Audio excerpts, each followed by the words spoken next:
Hello friends, आज के इस वीडियो में हम pair of linear equation in two variables के बारे में जानेंगे। और सबसे पहले तो हम जनरल फॉर्म देखते हैं कि जनरल फॉर्म क्या होता है। एक pair of linear equation in two variable का जनरल फॉर्म क्या होता है।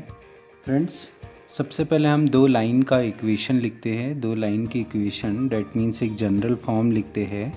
वो होता है इस टाइप से कि a1x plus b1y plus c1 is equal to 0। ये एक लाइन का इक्वेशन हो गया। सेकेंड लाइन का इक्वेशन है a2x plus b2y plus c2 is equal to 0। Friends, a1 और a2 जो है ये दोनों लाइन में x के कॉफिशेंट है। b1 जो है वो y का कॉफिशेंट, यहाँ b2 जो है वो y का कॉफिशेंट है, और c1 और c2 जो है वो कांस्टेंट टर्म है। फ्रेंड्स, जब ये दो लाइन को हम किसी प्लेन पर ग्राफ के तौर पे बनाते हैं तो यहाँ पर तीन पॉसिबिलिटीज़ होती है। Following are the three possibilities. जो तीन पॉसिबिलिटी होती है वो इस टाइप से होती है। फर्स्ट पॉसिबिलिटी या फर्स्ट केस जो होता है, हम ऐसा बोल सकते हैं कि फर्स्ट केस ये रहता है कि if a1 upon a2 is not equal to b1 upon b2, means a1 upon a2 यदि b1 अपॉन b2 के इक्वल में नहीं है तो इस केस में दोनों जो लाइन है, जो टू लाइंस है, two lines will intersect at a point. That means दोनों लाइन जो है एक पॉइंट पर इंटरसेक्ट होती है। तो हम बोल सकते हैं कि if a1 upon a2 is not equal to b1 upon b2, that means two lines are intersect each other. ये दोनों लाइन एक दूसरे को क्या करेगी फ्रेंड्स? इंटरसेक्ट करेगी, इंटरसेक्ट ईच अदर। ठीक है। और जो सेकंड केस है, सेकंड केस इस टाइप से होता है। केस सेकंड जो होता है, if a1 upon a2 is equal to b1 upon b2 but not equal to c1 upon c2, means a1 upon a2 is equal to b1 upon b2 but not equal to c1 upon c2। इस case में friend, ये जो case होता है, इस case में बोला जाता है the lines are parallel. The lines are parallel means not intersect. ये लाइंस जो है दोनों एक दूसरे के पैरेलल होती है, इंटरसेक्ट नहीं करती है। फ्रेंड्स, अब एक और फर्स्ट केस को मैं बताता हूँ कि if a1 upon a2 is not equal to b1 upon b2, अगर ऐसा केस होता है तो लाइन एक दूसरे को इंटरसेक्ट करती है। मीन्स इस टाइप से लाइन एक दूसरे को इंटरसेक्ट करेगी ग्राफ में। ठीक है, lines are intersect to each other. ठीक है, इसी को बोला जाता है, it is called unique solution. The pair of linear equation has unique solution. अगर ऐसा कंडीशन होगा तो इसको बोलते हैं यूनिक सॉल्यूशन, यूनिक सॉल्यूशन। ठीक है।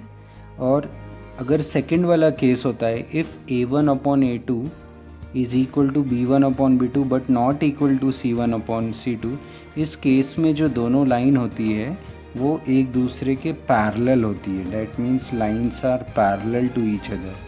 दोनों लाइन एक दूसरे के पैरेलल होगी। ठीक है। इस केस में बोला जाता है the pair of linear equation has no solution. That means यहाँ जो सॉल्यूशन होता है वो होता है नो सॉल्यूशन की कंडीशन है। ठीक है। अब फ्रेंड्स, हम इसका थर्ड केस देखते हैं। केस 3 जो होता है वो इस टाइप से होता है कि if a1 upon a2 equal to b1 upon b2 equal to c1 upon c2। देखिए यहाँ पर तीनों जो रेशो है वो इक्वल है। a1 upon a2 is equal to b1 upon b2 is equal to c1 upon c2। ये जो केस होता है, इसमें जो दो लाइंस होती है वो कोइंसिडेंट करती है, मतलब ओवरलैप होती है। तो हम लिख सकते हैं टू लाइंस आर कोइंसिडेंट। ठीक है, लाइन्स आर कोइंसिडेंट। और ये जो सॉल्यूशन है the pair of linear equation, इस केस में जो दोनों लाइन का पेयर है उसे बोला जाता है infinitely many solution. Infinitely many solution. तो ये जो पेयर ऑफ लीनियर इक्वेशन है, डेट मीन्स जहाँ हमें दो लाइन की इक्वेशन रहेगी, दोनों लाइन की इक्वेशन को यदि हम प्लेन पे बनाते हैं, किसी ग्राफ में प्लॉट करते हैं, तो तीन पॉसिबिलिटी है। सबसे पहला a1/a2 not equal to b1/b2। इस केस में lines are intersect at a point, at one point, और ये सॉल्यूशन को यूनिक सॉल्यूशन बोला जाता है। सेकंड जो है जिसमें a1/a2 is equal to b1/b2 but not equal to c1/c2 है। इस केस में लाइंस जो रहती है वो पैरेलल होती है, both the lines are parallel to each other, और इसे सॉल्यूशन को नो सॉल्यूशन बोला जाता है। जो थर्ड पॉसिबिलिटी होती है वो होती है a1/a2 is equal to b1/b2 is equal to c1/c2। इस केस में the lines are coincident, line coincident होती है, और जो सॉल्यूशन है उसे इनफाइनाइटली मैनी सॉल्यूशन बोला जाता है।